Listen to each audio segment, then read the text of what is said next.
Somewhere in the depths of the big city, where the unquiet dregs are forever being shaken together, young Murray and the captain had met and become friends.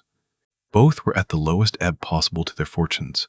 Both had fallen from at least an intermediate heaven of respectability and importance, and both were typical products of the monstrous and peculiar social curriculum of their overweening and bumptious civic alma mater.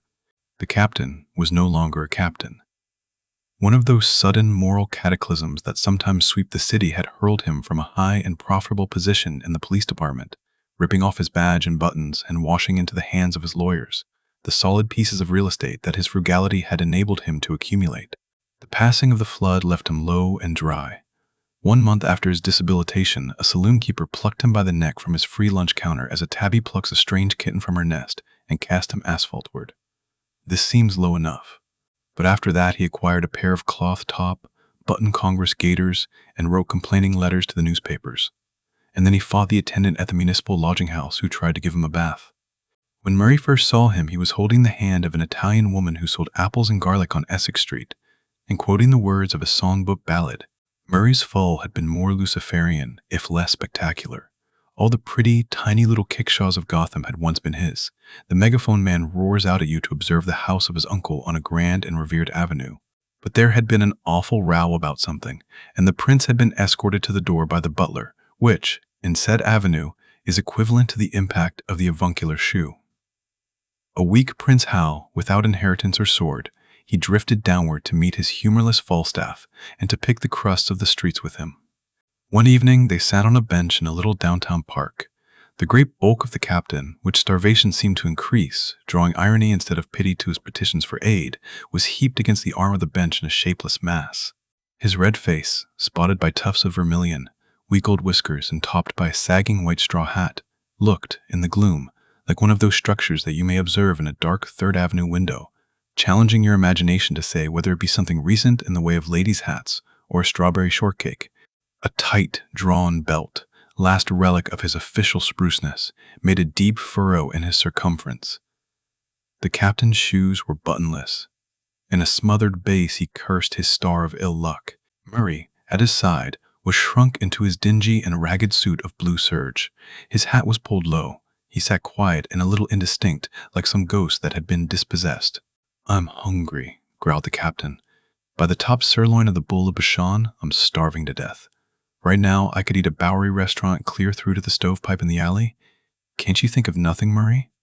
You sit there with your shoulders scrunched up, giving an imitation of Reginald Vanderbilt driving his coach. What good are them airs doing you now? Think of some place we can get something to chew."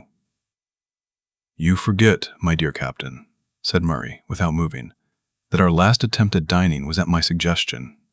"You bet it was," groaned the captain. "You bet your life it was. Have you got any more like that to make?" "Hey?" "I admit we failed," sighed Murray.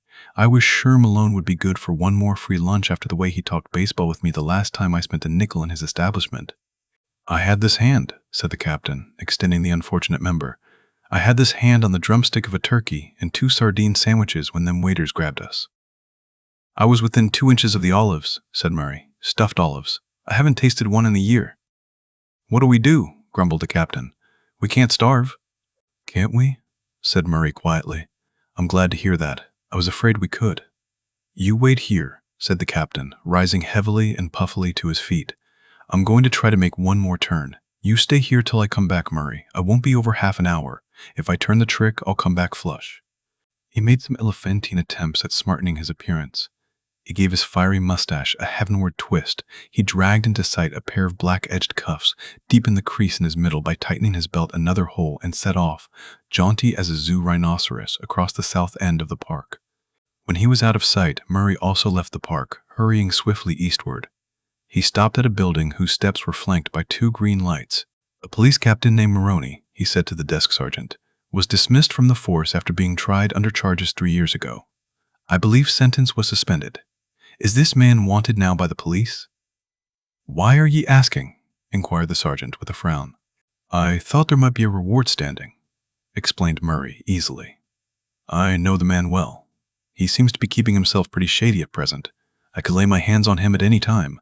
If there should be a reward—" "There's no reward," interrupted the sergeant shortly.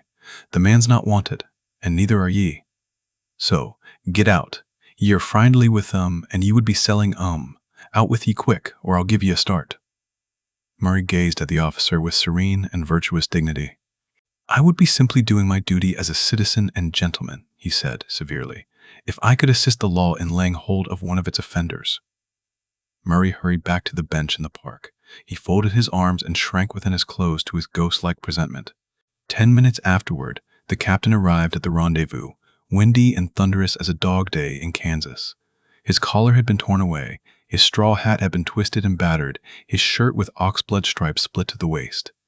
And from head to knee he was drenched with some vile and ignoble greasy fluid that loudly proclaimed to the nose its component leaven of garlic and kitchen stuff. "For heaven's sake, Captain," sniffed Murray, "I doubt that I would have waited for you if I had suspected you were so desperate as to resort to swill barrels."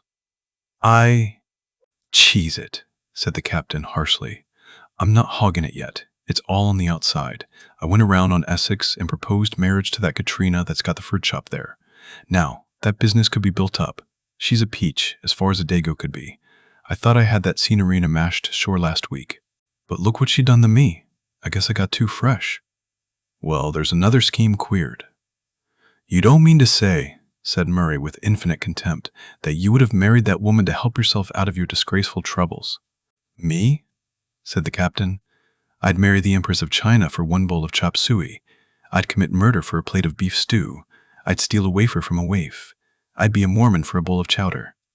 "I think," said Murray, resting his head on his hands, "that I would play Judas for the price of one drink of whiskey. For 30 pieces of silver I would." "Oh, come now," exclaimed the captain in dismay. "You wouldn't do that, Murray. I always thought that Kike's squeal on his boss was about the lowest down play that ever happened. A man that gives his friend away is worse than a pirate." Through the park stepped a large man scanning the benches where the electric light fell. "Is that you, Mac?" he said, halting before the derelicts. His diamond stick-pin dazzled. His diamond-studded fob chain assisted. He was big and smooth and well-fed. "Yes, I see it's you," he continued.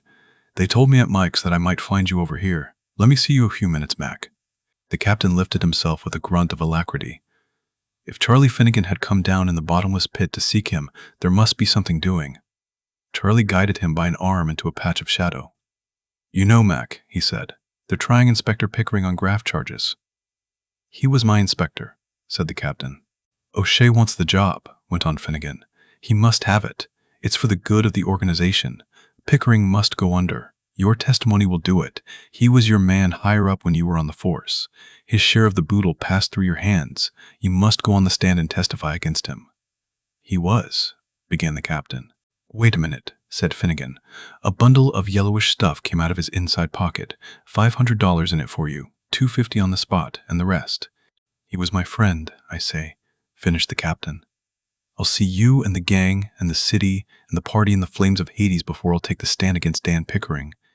I'm down and out, but I'm no traitor to a man that's been my friend." The captain's voice rose and boomed like a split trombone.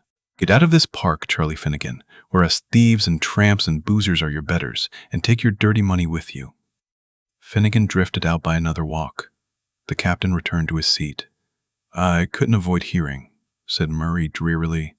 "I think you are the biggest fool I ever saw." "What would you have done?" asked the captain. "Nailed Pickering to the cross," said Murray. "Sonny," said the captain, huskily and without heat, "you and me are different.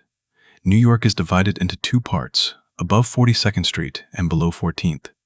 You come from the other part. We both act according to our lights." An illuminated clock above the trees retailed the information that it lacked the half hour of 12. Both men rose from the bench and moved away together as if seized by the same idea.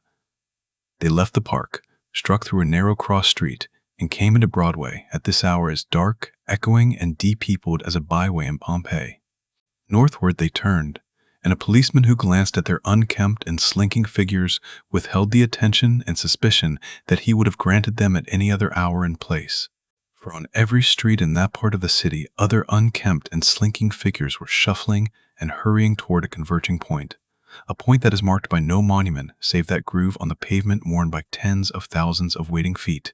At 9th Street, a tall man wearing an opera hat alighted from a Broadway car and turned his face westward. But he saw Murray, pounced upon him, and dragged him under a streetlight. The captain lumbered slowly to the corner, like a wounded bear, and waited, growling. "Jerry," cried the hatted one, "how fortunate! I was to begin a search for you tomorrow. The old gentleman has capitulated. You're to be restored to favor. Congratulate you. Come to the office in the morning and get all the money you want. I've liberal instructions in that respect." "And the little matrimonial arrangement?" said Murray, with his head turned sidewise.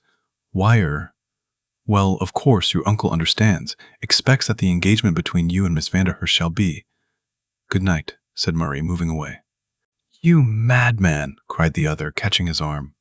"Would you give up 2 millions on account of—" "Did you ever see her nose, old man?" asked Murray solemnly. "But listen to reason, Jerry. Miss Vanderhurst is an heiress and—" "Did you ever see it?" "Yes, I admit that her nose isn't." "Good night," said Murray. "My friend is waiting for me. I am quoting him when I authorize you to report that there is nothing doing. Good night."